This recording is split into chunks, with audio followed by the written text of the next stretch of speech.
Η καταξιωμένη Δανή ηθοποιός Τρίνε Ντίρχολμ δίνει ρεσιτάλ ερμηνεία στο οικογενειακό δράμα Beginnings που υπογράφει σκηνοθετικά η Γιάνετ Νόρνταλ. Στην Ελλάδα είναι επίσης γνωστή από το The Commune που της χάρισε Αργυρή Άρκτο στο Φεστιβάλ Βερολίνου, το τολμηρό Queen of Hearts, το Love is all you need της Σουζάν Μπίερ και το πιο πρόσφατο The Girl with a Needle του Magnus von Horn. Στο Beginnings η απόδοση είναι εσωτερική και συγκρατημένη. Ενσαρκώνει μια γυναίκα που ενώ παίρνει διαζύγιο παθαίνει εγκεφαλικό και υποχρεώνεται να αναθεωρήσει ζωή και σχέσεις. Από τις πιο σημαντικές μορφές του σύγχρονου σκανδιναβικού κινηματογράφου, η Ντίρχολμ ξεχώρισε από το Festen του Τόμας Βίντεμπεργκ, την ιστορική ταινία του κινήματος Dogma 95.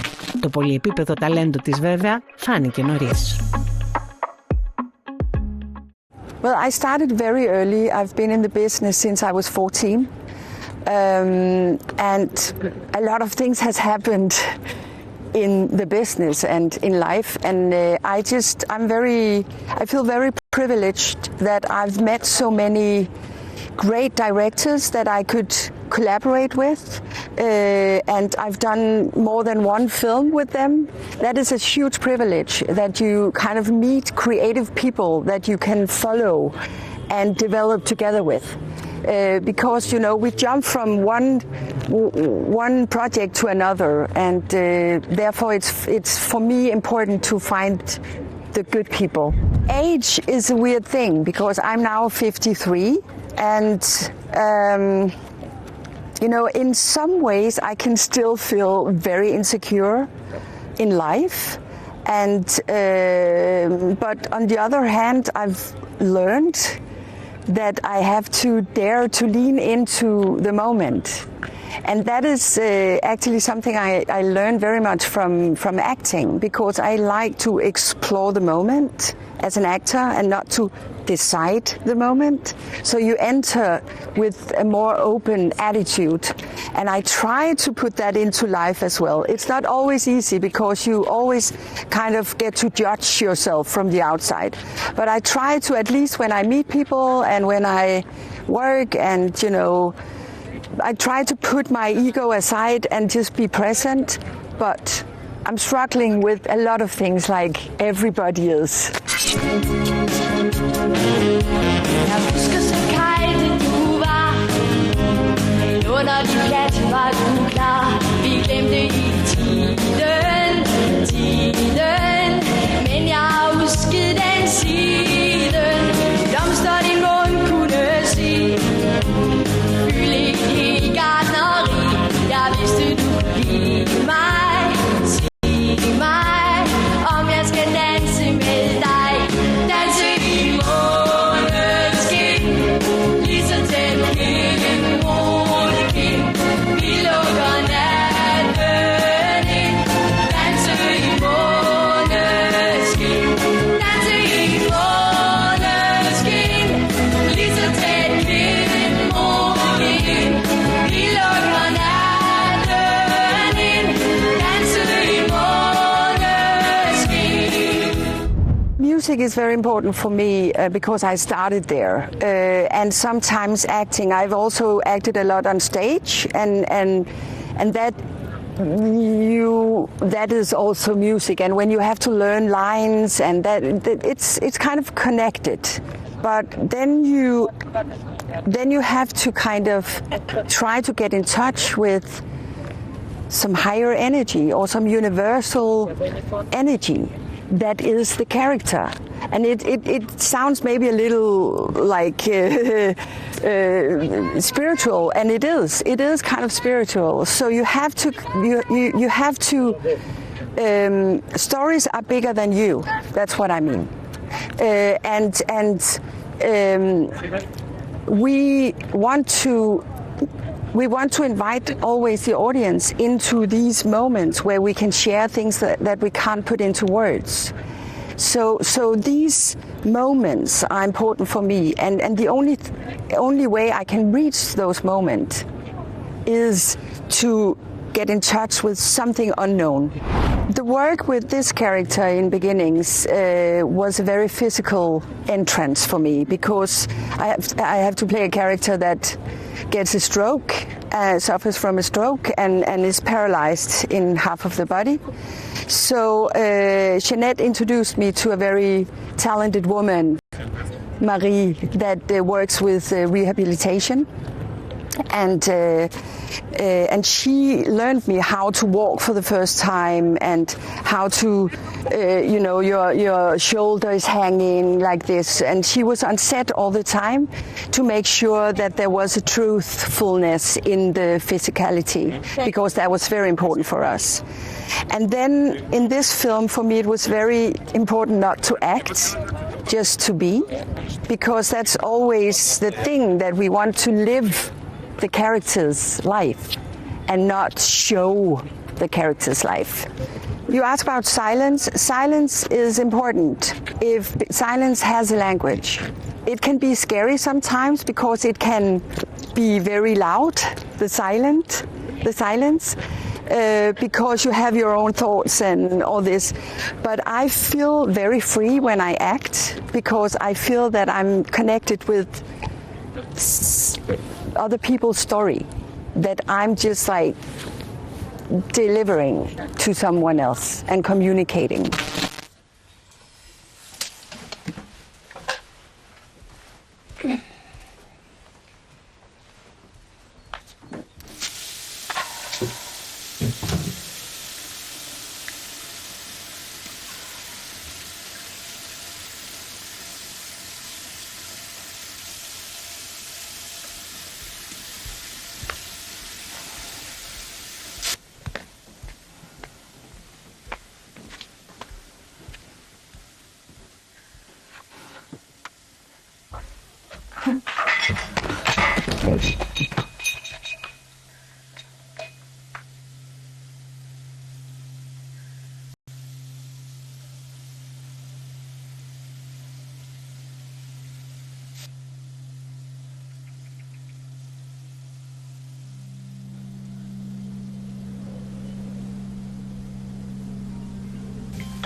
Ane?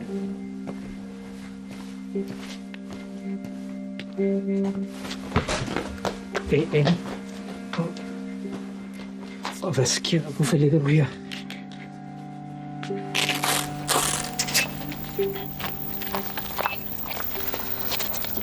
Hej, jeg hedder Andrea. Jeg er læge på neurologisk afdeling. Er du der? Du skal have en masse udstyr på dig. Og da jeg skal lige undersøge dig lidt, du skal få lidt støtte. Kom, kan du holde den her for mig? Så du en scanner. Okay.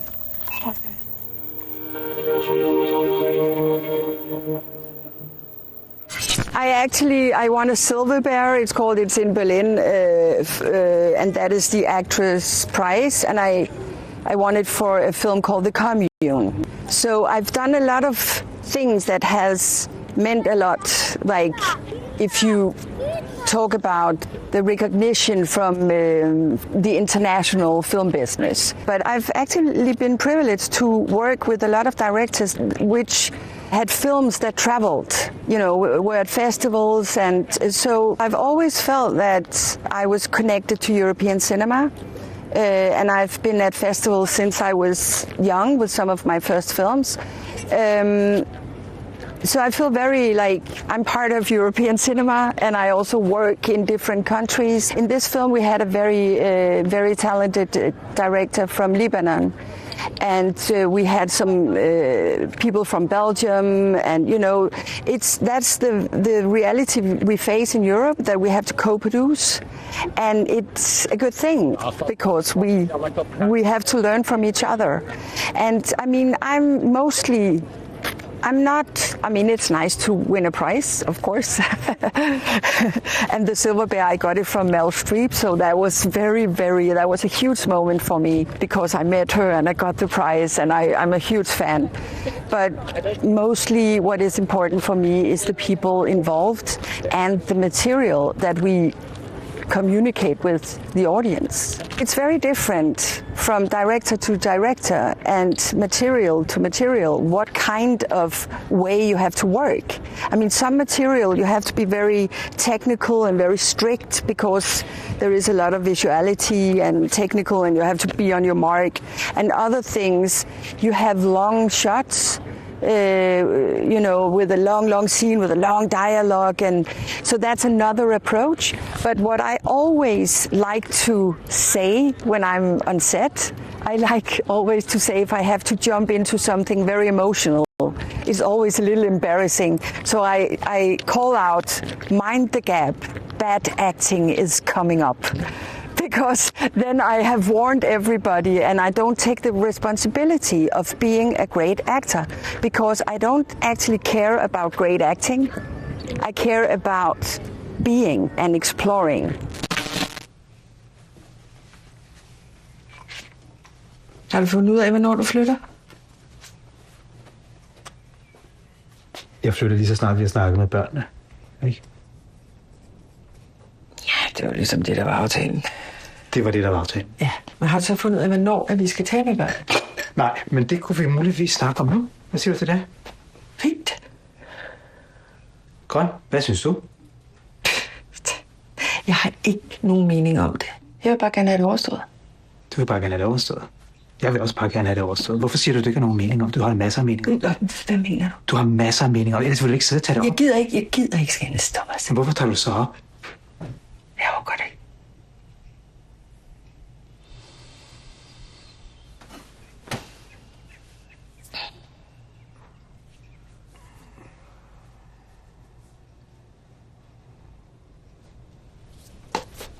Har du fundet ud af, hvor I flytter hen så? Jeg kigger på en fremleje nede i byen. Spændende. Det er da dejligt. Mm-hmm.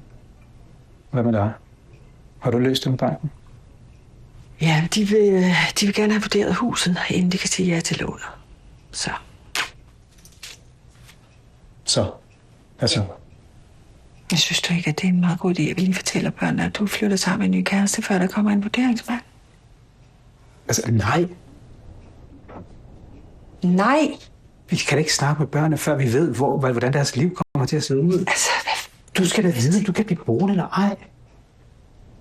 Vi kan da ikke sætte alt det der i gang, før at vi har fortalt det til børnene. Nej, det er da lige om, hvad vi kan sgu da ikke snakke med børnene, før vi ved, om de kan blive boende eller ej. Vi skal gøre det her på en ordentlig måde. Det har vi hele tiden aftalt. Vi skal gøre det på en ordentlig måde. Ja, ikke? Så skal du fandme også komme ind i kampen. Kom ind. Hvad fanden mener du med det? Du stopper. Jamen for mig med det samme. Vi kan da bare sælge huset, hvis det står til mig. Du har hovedet op i din egen... Nej, jeg har ikke hovedet op i Jo, du har. Nej. Jeg prøver faktisk at tænke på alles bedste. Nå, gør du det? Du får ikke fingeren ud af røven. Det er dit problem. Det er simpelthen så tarveligt sagt, det der. Du er så uansvarlig, så konfliktsky. En kæmpe idiot. Ja, tillykke. Kæmpe idiot. When a story is universal, it travels through times, and it just like hit you as human beings. And that is what I'm looking for, actually, because we live in a horrible world, and so many people are suffering. And I think that the only thing we can share is art, because it has a language that is fluent. And it talks to your heart, it talks to your intellect, it talks to your stomach, and it talks to, your legacy as human beings. I've always been a drama queen because I like drama. I like to dig deep in the nature of human beings. And I like to be bold. I like to risk something. But I really, I'm drawn to comedies as well. And I'm here with also an Icelandic TV series called The Danish Woman. And it's a dark comedy. It's very political. It's very funny in very original way. So it has something that I haven't tried that much before. And it was such a huge challenge for me to do that. So I'm looking very much forward to present that as well. You fart in the face of your child, Magnus. Kári minn, ætlar ekki að heilsa gestin? Do all your children have these things? iPads, iPhone, all the gadgets.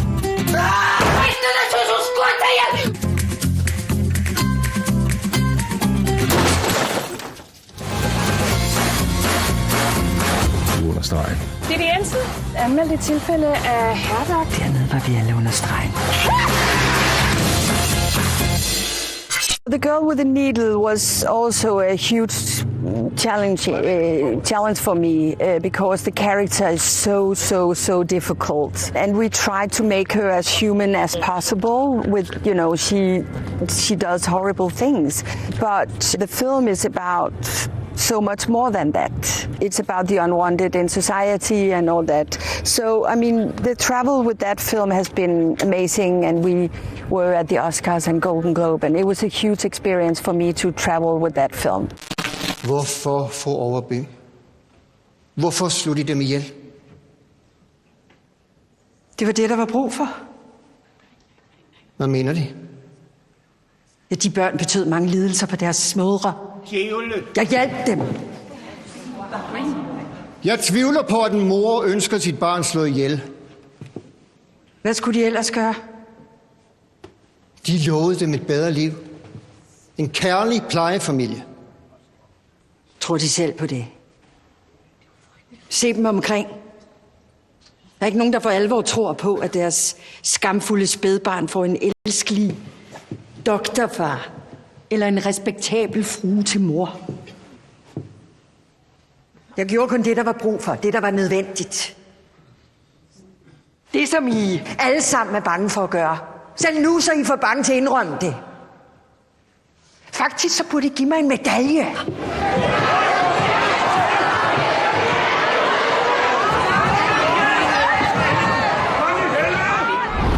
When you act, it's very important not to be vain. So you have to put your ego aside and look through the character's eyes and look at the world from their perspective.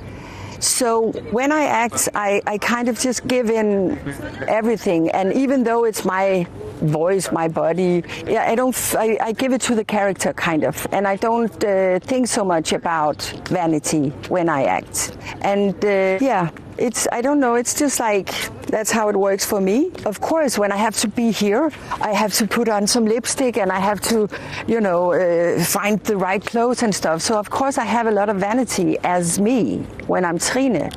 But I still also think that we have to look like humans. And that is very important for me to also communicate to the young girls that, you can look like a normal human being and still be pretty or still be whatever you are. I mean, we are too focused on the perfect body and the perfect face. And this film, Beginnings, is also about that. You have to, because my character has to, embrace the new body. It's very important themes, these moments.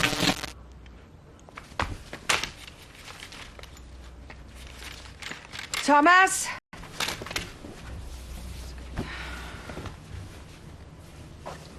Ja. Vil du ikke lige række mig den der? Jeg skal tisse ret meget. Hvorfor ligger det? Ja. Tak.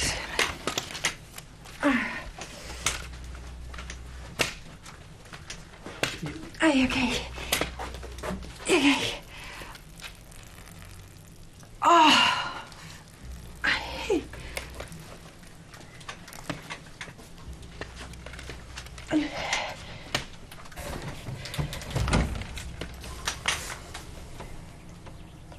Jeg tager lige din trusser af.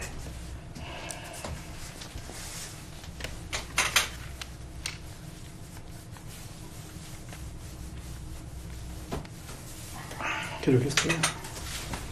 Så den er... Kom. Der. Så ryger jeg lige til vask, okay? Jeg skal lige vaske dig.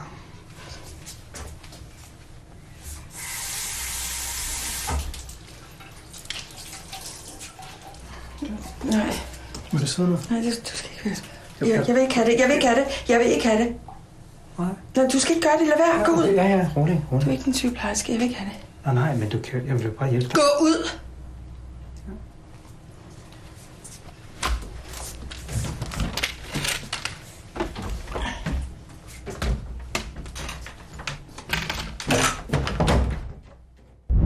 The interest in dealing with families and dealing with how life is turned upside down in these families, I think is something that I keep returning to. I'm thinking a lot about why it is that I keep returning to this thing, because it's not a conscious decision. It's not like I sit down and go, okay, now I'm going to dig into this deep thing that I'm so obsessed about, to think about what families mean and what happens when everything is changed, which is something that I dealt with both in my first feature and now in Beginnings, my second feature as well. I think for me, my own personal history, or I think there's a certain moment, I think we all have certain moments in our life that defines us as human beings. And I think for me was quite early on in my family, and the change in my family that happened when I was very young. My father became very ill. And I think back then I was extremely concerned with how we move forward as a family, how we move forward from the biggest tragedy in life. And for some reason, I think that's what I keep going back to, is how do we move on from what you think you can't move on from. So it becomes a recurring theme in most of the things that I work on.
Creating a character means everything, and for me on a film like this, the acting and the character are of the most importance. So if the actors and the acting doesn't work, I don't have a film.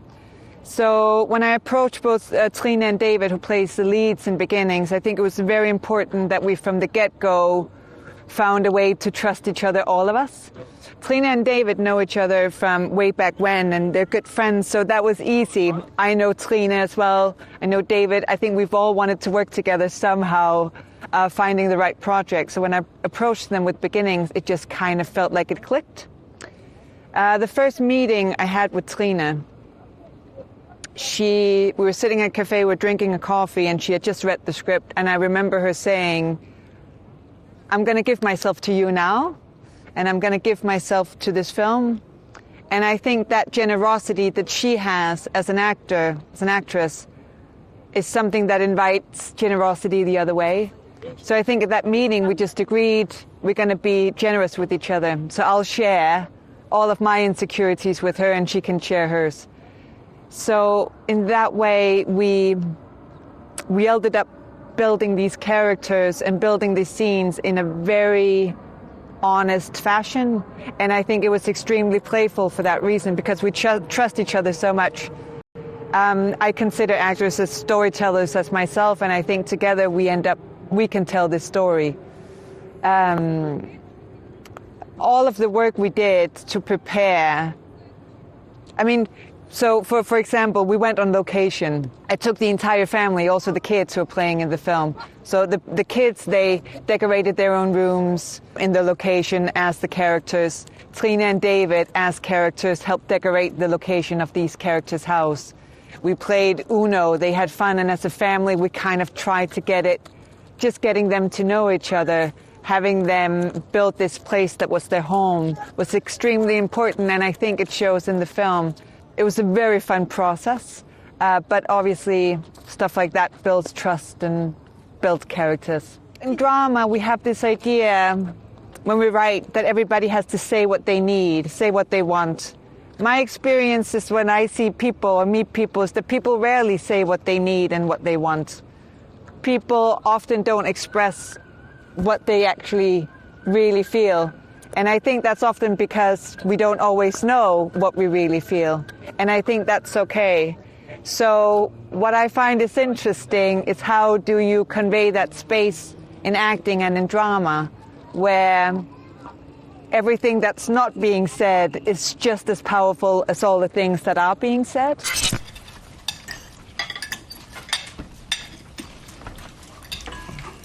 Jeg tror måske, kartoflerne lige har fået lidt for meget. Det synes jeg ikke. Jeg synes, det smager godt. Nå, det var prøv. Synes du også det? Jo.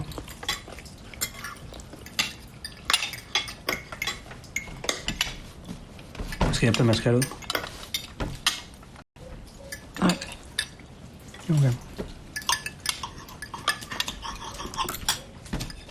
Hvad med dig? Du var til morgentræning i dag. Gik det godt? Gik okay. Jeg har lidt problemer med balancen lige nu, men ellers fint. Okay.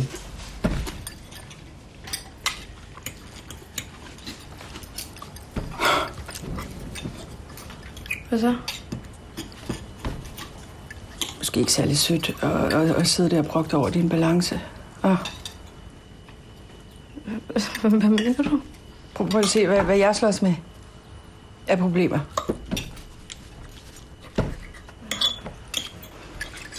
Undskyld så.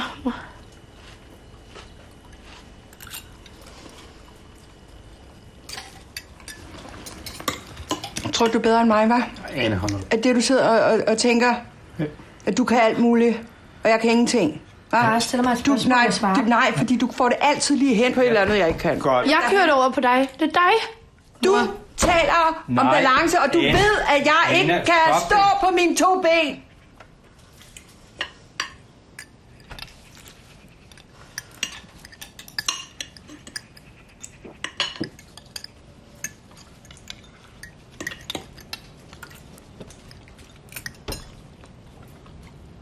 Hvad er der? Hvad glor du på? Er det forkert, den måde, jeg spiser på nu også? Hvad? Er det et problem for dig? Hvad skal jeg hellere spise den her? Nej, Ane, hvad laver du? Hey, stop! Hvad har du gang i? Lad du være. Du kan bare blive på dit værelse, så kommer jeg lige med. I grew up in a not very cultural household, so I grew up with films that were I'm from a very working class family where culture was not really a part of it. So the directors that I kind of grew up with was like Steven Spielberg, you know. I grew up with E.T. and I watched it like a gazillion times when I was a child. And as I grew up, I think when cinema really opened up for me was watching Jane Campion's work and watching Lynn Ramsey's work. And I think I've been lucky to kind of discover film quite late in life compared to other people. So I was able to kind of watch it with an adult eye.